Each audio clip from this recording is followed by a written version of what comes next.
Mah, Bu, Mi, minta maaf. Selama ini mungkin sudah salah.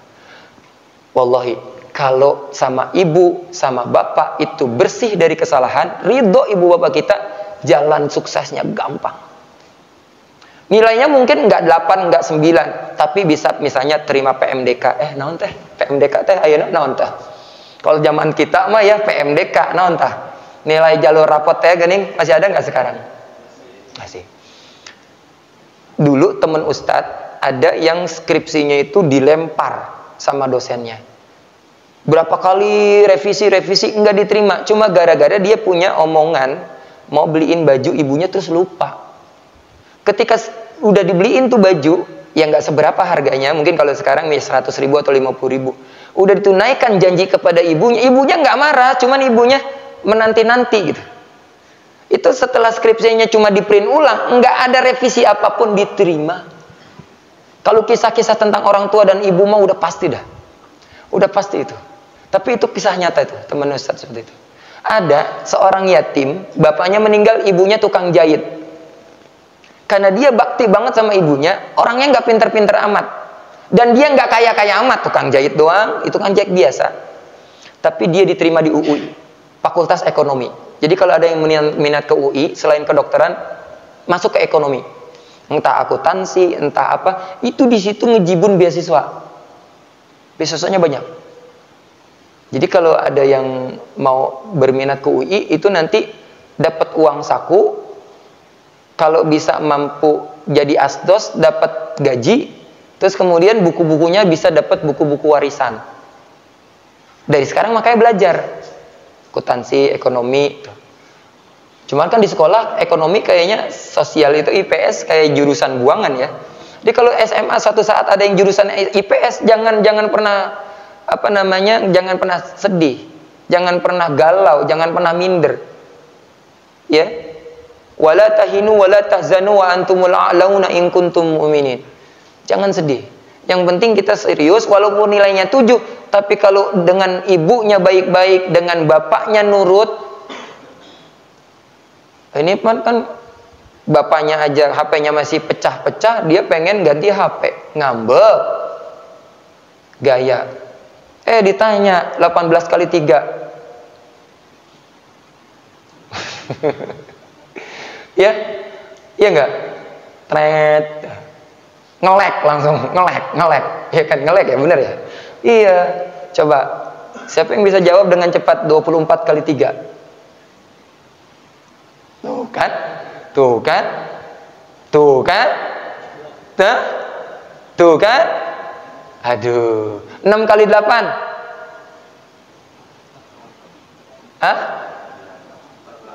Alhamdulillah lumayan cepat. Tapi banyak juga yang ngelek nih, di belakang masih ngelek juga ini. Aduh, gimana kalau ditanya apa arti tadi al-haqqah atau apa sampai mana tadi? Al-Qari'ah ya? Al-Qiyamah. Ada lagi nggak? Az-Zalzalah. Yang apa namanya? Bergoncang. Ada lagi apa? Yaumus Sa'ah. Artinya apa? Udah berapa tuh? Udah 6. Yaumus Sa'ah artinya apa? Yang cepat. Karena kejadian kiamat itu kehancurannya cepat. Gitu. Satu lagi apa? Yang ketujuh? Yaumul Fasl. Wa ma adraka ma yaumul fasl. Ada di surat apa? Surat Al-Mursalat. Surat terakhir di juz 29. Itu diulang sebanyak kalau nggak salah 10 kali. Ya wa ma adraka ma yaumul yang diulang wailul apa? Ya. Itu yang diulangnya. Itu namanya ada 7. Ada yang bisa nyebutin ulang? Nah loh, besok kalau ada kajian itikaf lagi nggak Pak Agus? Nah kalau ada kajian lagi, ikut kajian, bawa catatan, ya, atau di handphone dicatat, karena pahalanya nanti beda, Itu. Al-Waqi'ah ini sebagian ulama mendoifkan karena doif dari jalur riwayat perawi. Tapi ulama mengatakan bahwa ini bisa diamalkan karena satu, ini tentang fadilah amal. Kedua, tidak bertentangan dengan hadis-hadis yang derajatnya lebih tinggi. Ya, surat Al-Waqiah. Jadi setiap habis subuh diusahakan dibaca. Ya. Terus kemudian dihubungkan dengan faedahnya terhadap kelancaran rizki. Mau rizkinya lancar, mau terbebas dari kefakiran, salah satu cara sunnah yang dianjurkan adalah membaca suratul Fatihah. Kenapa? Satu, di situ mengajarkan, kan diawalnya dengan hari kiamat Ustadz. Ya, karena hari kiamat itu mengingatkan dari awal tentang rezeki, jangan ngoyo. Boleh dicari, tapi jangan lupa nanti mau kiamat. Nanti ada akhirat. Nanti tempat pulang kita surga. Itu satu. Yang kedua, mengingatkan tentang akidah, tentang ketauhidan.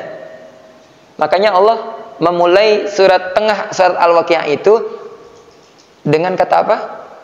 Afara'aitum ma tumnun, a antum takhluqunahu am nahnul khaliqun. Apakah kamu memperhatikan bagaimana kamu diciptakan?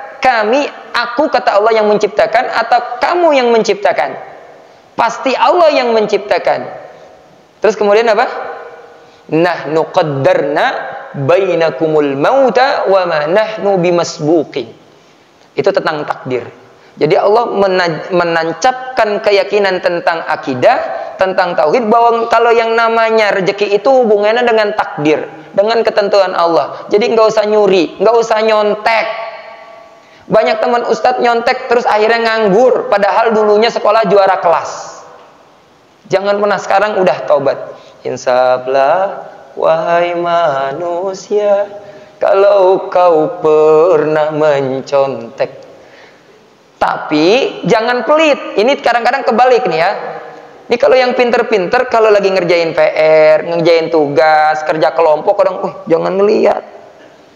Kayaknya dengki banget, julid banget. Nggak boleh kalau temannya itu ikut Kalau ulangan emang nggak boleh, tapi kalau lagi ngerjain PR, apalagi biasanya PR jadi PS, ya nggak? Pagi-pagi rame ngerjain di meja, nyalin semua. Kalau nyalin PR yang kreatif, nanya sama teman ini kenapa begini, kenapa begitu, ini hasilnya dari mana? Begitu anak muda, ya nggak? Nabi itu banyak sahabat-sahabatnya muda-muda. Bahkan yang banyak melakukan perubahan di dunia itu muda. Al-Fatih usia berapa? Membebaskan kota apa? Konstantinopel. Usia berapa? Hah? Jadi dulu pernah ada sahabat Nabi bahkan memimpin Umar bin Khattab di usia 17 tahun. Hari ini 17 tahun masih bagi-bagian, kali-kalian. Dulu sudah bisa memimpin perang, sudah bisa berstrategi, nalar logikanya sudah encer, keberaniannya luar biasa. Berarti fisiknya, coba lihat perutnya, ya anak-anak muda yang buncit-buncit ini coba tolong disuruh. Makanya salah satu kegiatan DKM untuk remaja masjid itu olahraga. Jadi kegiatan remaja masjid itu ada misalnya berkemah, Pak coba ya nanti ditemenin remaja masjid, ya Pak ya, mau nggak, bersedia nggak? Mukhoyam, kemah kemana, terus misalnya camping kemana, biar nggak jadi kegiatan remaja masjid itu bukan cuma ngaji, ngedengerin ustad. Sekali-kali ajak ke Ciwidey, ya nggak? Di sana ngapain ustad? Di sana bakar-bakar ayam. Terus abis itu apa? Ngaji, nangis ketika tahajud, begitu. Itu remaja baru ajib. Bukan mikirinnya cuma ML, cewek ini cewek cakep, gebetan, cabe-cabean. Aduh, ke laut aja yang kayak gitu sekarang. Ya enggak? Udah ya, jangan ngurusin cewek lagi ya. Putuskan atau halalkan. Udah bisa belum menghalalkan? Iya, udah putuskan. Iya.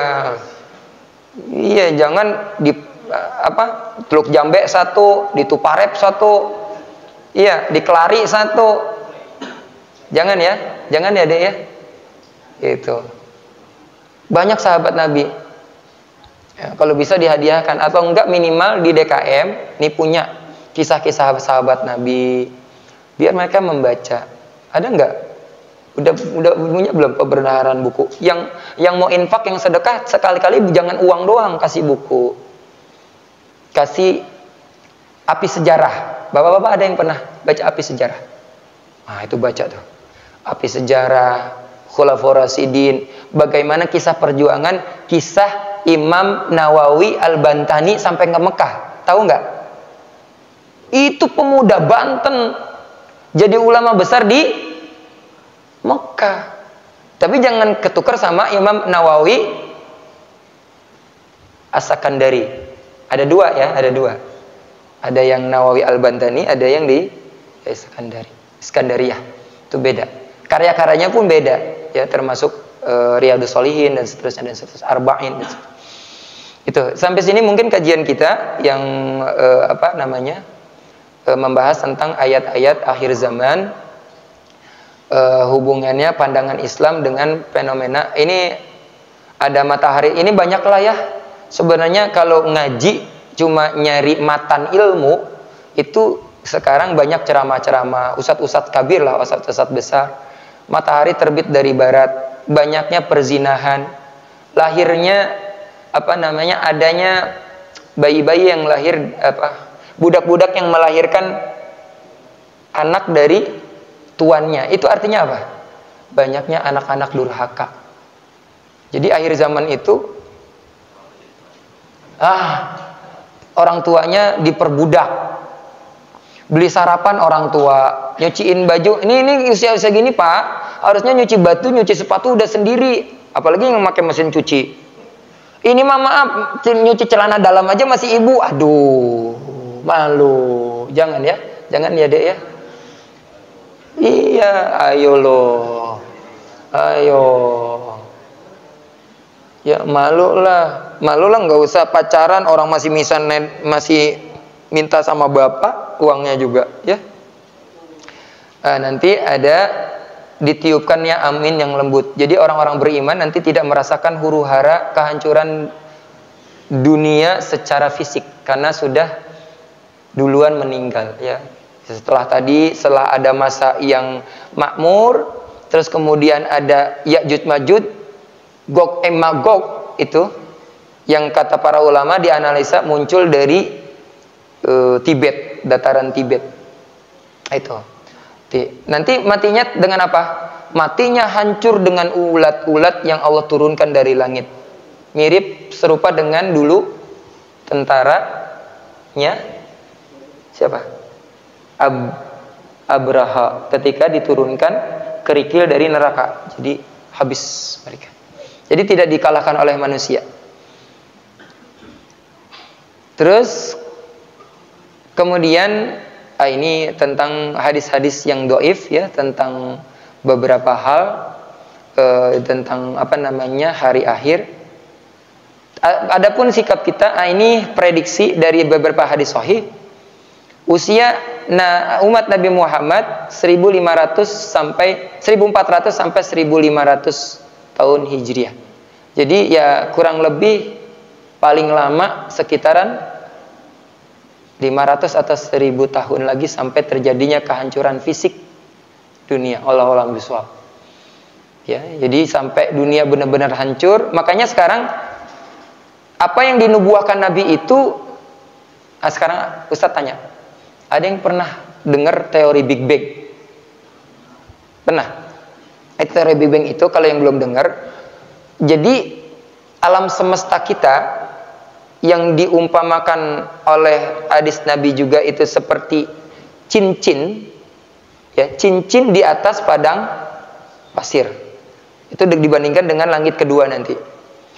Langit pertama kita itu kumpulan dari berbagai macam galaksi yang miliaran tahun cahaya. Sedangkan 1 tahun cahaya adalah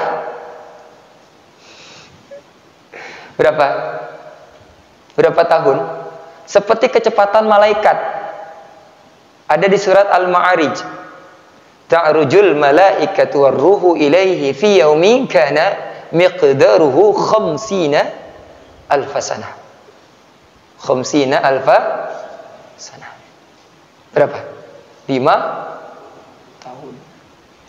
Ribuan, di atas 5 ribuan tahun. Nah itu Makanya buruk itu satu kali lompat sekejap mata kecepatannya cahaya. Makanya harus pinter, sainsnya harus pinter. Biar supaya apa Ustadz? Biar kita nyambung, ngerti. Oh ternyata luar biasa alam semesta kita itu luar biasa luasnya, gitu ya. Nah itu yang bisa kita gambarkan dari yang namanya langit pertama, termasuk ketika difirmankan inna anzalnahu fi lailatil qadar, adanya diturunkan Al-Quran yang sekaligus itu di Baitul Ma'mur. Ya. Terus kemudian disimpan di langit pertama, kemudian baru diturunkan sedikit-sedikit oleh malaikat Jibril sesuai asbabun nuzul ataupun sesuai dengan kehendak Allah. Sebagian ada asbabun nuzulnya, sebagian dengan kehendak Allah bagaimana. Termasuk tadi surat Al-Isra, surat Al-Insyirah, ya. Surat Yusuf, surat Al-Isra, surat Al-Insyirah. Itu ada sejarahnya. Gitu. Baik, sampai sini ada yang ditanyakan? Mudah-mudahan sudah jangan lupa niatkan iktikaf. Udah mandi besar semua? Adab-adab iktikafnya sudah disampaikan. Sudah. Ya, mandi sebagaimana mandi Jumat, kemudian disunahkan memotong kuku, memakai wangi-wangian. Ya, pakai Rexona, jangan pakai parfum doang. Sebab kalau pakai parfum doang, kita nanti tidur itu keringetan, parfumnya campur sama keringat. Asamnya pahit-pahit gimana gitu ya. Apalagi masa remaja ini lagi tumbuh-tumbuhnya ya. Jadi iktikaf itu ya bisa diniatkan di dalam hati atau diucapkan. Ya. Ya, bisa diniatkan dalam hati atau bahasa Indonesia, saya niat iktikaf lillahi ta'ala. Dan jangan banyak keluar. Ketika keluar dari lingkungan ini berarti batal. Iya, batal. Bagaimana masuk lagi Ustaz? Diperbaiki niatnya, niat lagi iktikaf. Jadi kalau bisa nih anak-anak muda yang ikut iktikaf Pak Agus, HP-nya dikumpulin. HP-nya dikumpulin, jangan main HP. Ya, jadi kerja bakti, kamu capek-capek doang. Nantilah siang bisa main HP. Hari ini murojaah, baca Quran, mungkin membaca-baca buku, dzikir, tidur lebih baik daripada main HP. Siap nggak?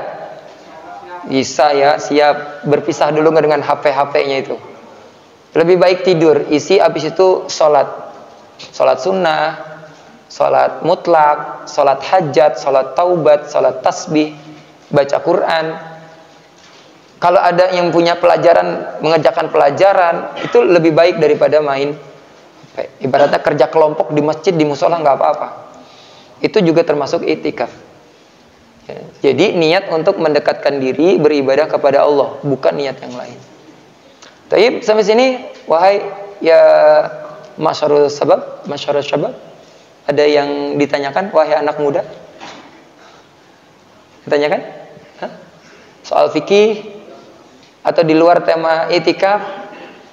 Ustadz, bagaimana caranya misalnya memutuskan si dia? Nah, itu kan Ustadz, gimana caranya apalah